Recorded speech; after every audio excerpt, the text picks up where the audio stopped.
It is time to talk about how to professionally publish your book and at the same time keep 100% ownership so that you can use your book for all of the things that you desire. Specifically, so that you can retain ownership and use your book to create back-end growth opportunities in the form of coaching clients, lead generation, speaking engagements, social media content, and the ability to use your book however you damn well please. That's what this video is going to be about. This is part 9, and here's the deal. If you're at this point, that means your book is done. Congratulations. Your book is written, it's edited, it's designed, it's formatted. You are ready for publication. And to me, this is where the fun really begins, because your book is no longer just a pipe dream. It's no longer down the road. Your book is now.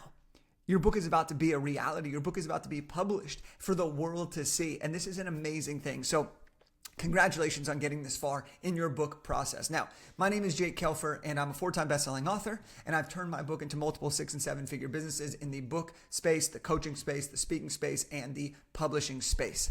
And the company that I currently run is Big Idea to Bestseller, and our specialty is helping entrepreneurs and executives write, publish, launch, and market nonfiction books so that you can grow your business. And so what I'm going to share with you in this video is really about how you can go through this process, the questions that you need to think about, the people you need to speak with, and the things that you're going to need to do in order to get your book professionally published and done correctly. So let's talk about it. There are 4 core options to publishing your book. Now, some people may disagree with this, but I want to break it down in this way. You have number 1, traditional publishing. Traditional publishing is what you've thought about when you think about getting published. This is HarperCollins, Simon & Schuster. These are the big publishing deals that we see in Hallmark movies and all of these things where you get a publishing deal and some of the services are taking care of you, but you're giving up a lot of your book, okay? And the second way to do this is hybrid publishing. Now, hybrid publishing can be a combination of many different things. There's many different ways to do it.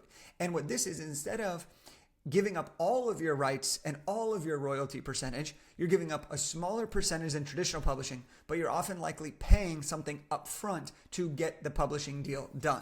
Now, I want to make something clear. No matter which option you choose of these 4, you are going to have to talk about your book. You are going to have to market your book. So it's really about finding the option that's best for you. Now, the third option is self-publishing. Self-publishing has evolved a lot over time, and many authors are actually switching from more traditional forms of publishing to the self-publishing world because you're able to keep your ownership. And that's one of the biggest benefits to self-publishing is you keep your entire ownership. Now, the challenge with self-publishing is that it can be very costly. You might not have a roadmap, and you're going to have to piecemeal everything together, taking time and money. And then there's the fourth option, and this is what our entire business is based off of. It's a new type of publishing, okay? It's called professional publishing. And basically, you get all the services of an expert team of people who have worked in the publishing world, but you get the benefits of self-publishing, meaning that you're able to get the top-tier talent and team to work on your book, while at the same time you're able to retain 100% ownership. Now, when working in the professional publishing and deciding if that's the route for you, there is often a fee associated for the services that are rendered, but it gives you the ability to make exponentially more on the back end of your book. So after working with hundreds of authors, we've seen that the majority of people should do professional publishing because it is the easiest way to get the high quality and the expertise and experience of a publishing house while retaining 100% ownership. And the coolest part about all of this is that there's an option that's right for you, depending on your timeline, depending on what you value, depending on your end result. And what I want to encourage you to do is that no matter which option you choose, okay? No matter which option of these you choose, I want you to have the awareness to know what questions to ask and what might be coming up when it's time to publish your book, because this can be a really important part of your process. This is when your book becomes real, and it's important to know what kind of deal you're getting into and what are the opportunities on the back. Okay, so this is advantageous for you if you're looking to do more than book sales. Specifically, professional publishing is advantageous if you're looking to do more than just book sales. Because if you do a professional publishing or self-publishing, you don't have to give up a percentage of your book, which means that you can use the book however you please. This is how I'm able to teach myself and our clients on how to turn your book into a $5,000 speaking gig, a $10,000 client, a $30,000 mastermind member, right? Because you don't just have to focus on book sales. You're published in a way that allows you to retain ownership while you still don't have to know everything about it. So let's dig deeper into it here. No matter which option you choose, again, I want to make sure that you're educated, which is what this video is going to talk about. So here are some of the things that you need to know and that need to be done in order to publish. And I'm going to go one by one here. The first thing that I want you to be aware of is something called Amazon KDP.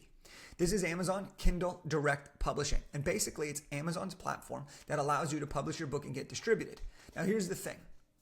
Amazon KDP Amazon is the largest bookstore in the world at the time of this recording.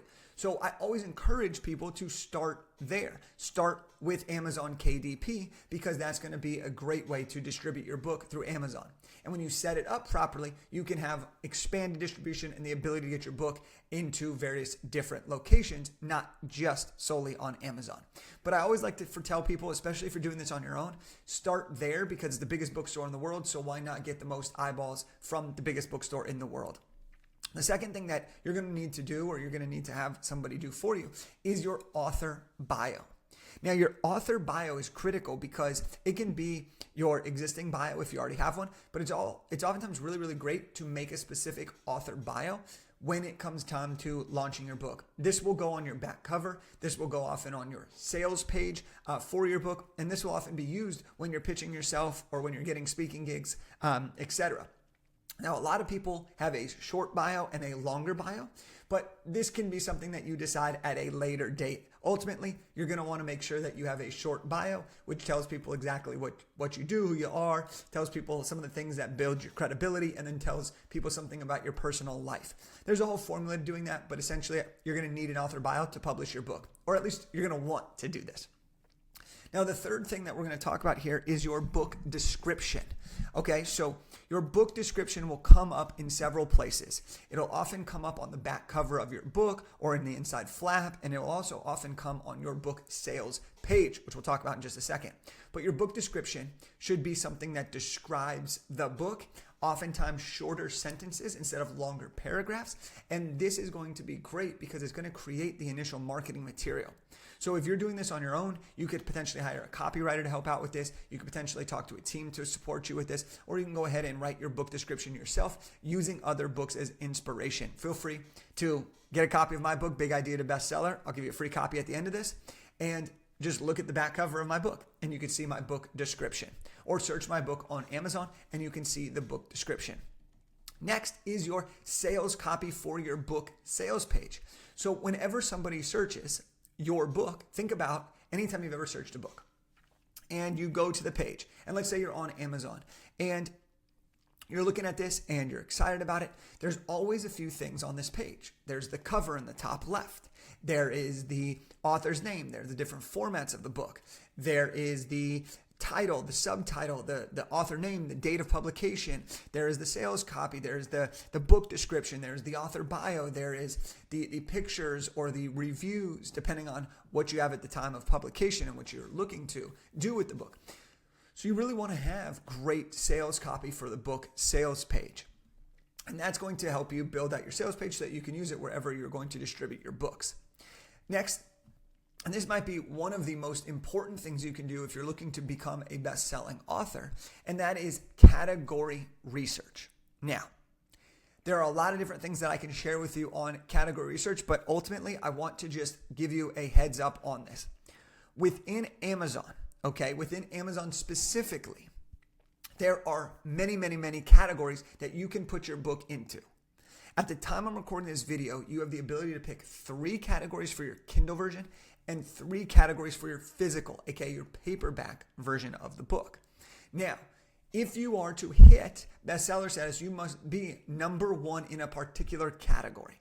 Not top 5, not top 10. You need to be number 1. Now, what's crazy about this is that because there are a lot of categories, the more niche specific your category is, the greater the chance you have of becoming a best-selling author within that particular category. And so my encouragement here is when you're doing the research, I want to challenge you. I want to encourage you. I want to recommend to you that instead of just putting your book in entrepreneurship, try to find a few subcategories because it does two things. Number one is it allows you to have a better chance of becoming a bestseller. But number two, which is in my opinion more important, is it allows you to be seen in the niche specific category that your book is supposed to be in. And what's really great about that is that when someone is looking for something very specific and your book is in that very specific search, you are going to be seen as the expert in that particular niche, which can often lead to back-end results, which for most of you is why you're doing this in the first place. For example, my book is in book writing, not just personal development or journaling. Why? Because I want, if people are looking for books, I want them to find my book there because I know that they're actively seeking it. It's nice if they randomly come across it in some other category, but they might not be specifically seeking out the solution that I serve. And because of that, my book is found, people buy it, and then they look to hire us on the back end of that book. So category research is really, really, really critical for big success. Next up is keyword research. Keywords is simply this. What is your ideal audience searching? Those are the keywords. You want to be able to put those in. Don't use one keyword. Use phrases within each keyword section. And that's going to enable you to have more searchability as well as more opportunity for people to find you. Next up is your ISBN. This is the International Standard Book Number. This is the thing, not the barcode, but this is the number attached with it. Essentially, the ISBN is what bookstores, what libraries, what people look up if they're looking to purchase books. So for me, when I wanted to get my book into several colleges and universities, I needed to have a proper ISBN set up where I was the owner so that because of that, I would be able to give the ISBN and they would be able to search it in their catalog and be able to order it. If you don't do the ISBN correctly, you could open yourself up for limited distribution and you could actually potentially hinder yourself. So I do always recommend at this point for you to work with somebody to help with this or to make sure that you're buying your own ISBN, and you can do this online at several different places. Let's keep going here. Next up is your book price. When you're publishing your book, you need to decide on your price.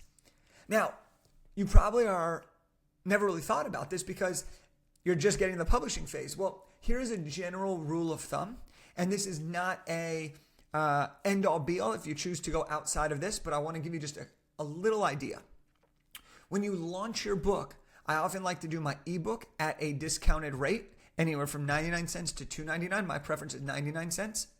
And your paperback is at the normal rate. Okay. Part of this is it's part of a strategy. The other part of it is it's great for different paid promotions. And the other part of it is it can be a great way to launch your book. Now, you don't have to do that. The other way that you price your book is you can price it from $4.99 to $6.99, which tends to be on the lower end of an ebook, or you can go from $7.99 to $9.99. That's what we have seen to be one of the sweeter spots if you're trying to be seen as a full ebook and if you want to also be able to make some revenue from your book profits. Now, your paperback version of your book, we've seen everything from $11.95 to $14.95. That's on the lower end of a book. And then from $15.95 to $19.95. That tends to be one of the sweet spots. I like the $15.95 to $19.95 range for my paperbacks. So hopefully that gives you a little bit of an insight into how you might want to price your books when you get ready to launch. If you do a hardcover, you're obviously going to have higher pricing because hardcovers tend to cost more. And so you want to make sure that your profit still is worth the book being sold, right? And then the last thing that I want you to go over real quick here is when you publish your book, that's incredible. But you need to make sure that you have your launch plan attached to it. If you have a launch plan attached to it, that's going to make this process super, super smoothly. Now, I know I probably just overwhelmed you and talked to you about a bunch of different things, but here's what you need to know. If you self-publish, you're going to figure out all these things by yourself, or you can work with us to essentially, we can give you the step-by-steps in depth. We have an entire on-demand video program that walks you through each steps along with PowerPoints. The other option that you have is working with a true publishing company. And this can be done with a traditional publisher, a hybrid publisher, or a professional publishing company like ours at Big Idea to Bestseller.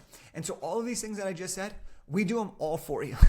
We literally do all of this for you so that you can just smile, say cheese, and collect a check every month in the form of your royalties. Okay.